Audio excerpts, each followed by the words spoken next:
Hi, I'm Guy Powell, and welcome to the next episode of the Backstory on the Shroud of Turin. If you haven't already done so, please visit guypowell.com and sign up for more episodes.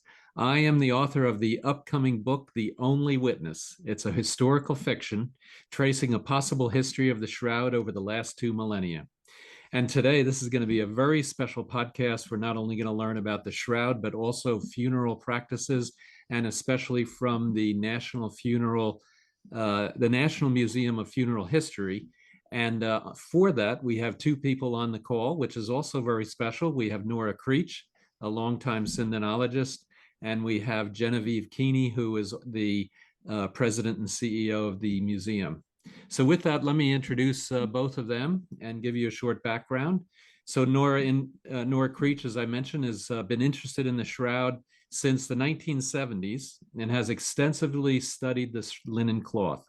As an experienced lecturer on the history, science, and pastoral implications of the Shroud, she is passionate about sharing the facts about the mysterious image and connecting it to the gospel message.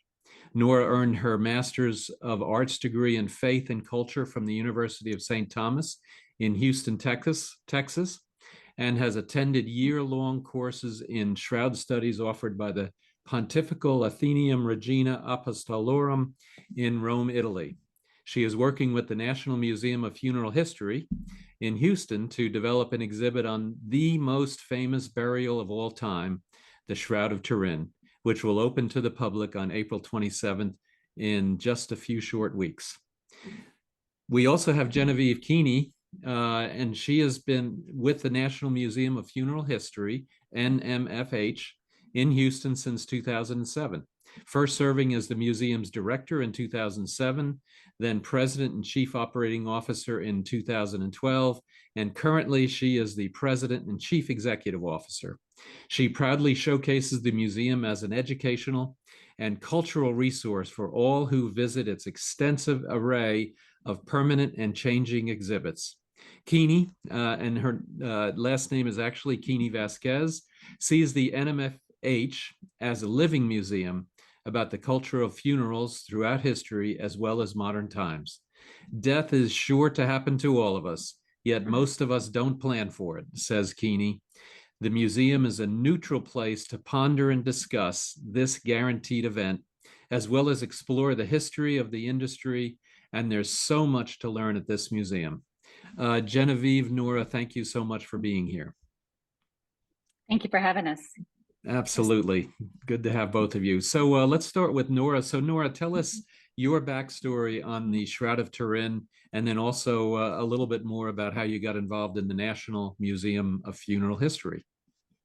Well, thank you for the opportunity to be here. And as you said in the introduction, I've been interested in the Shroud since the 1970s. I was a teenager in high school in 1978 when the STURP team did their famous studies in Turin, so the Shroud of Turin Research Project Team. And it turned out that one of the scientists on that team was a member of the church that I attended growing up in Boulder, Colorado. His name is Rudy Dichtel.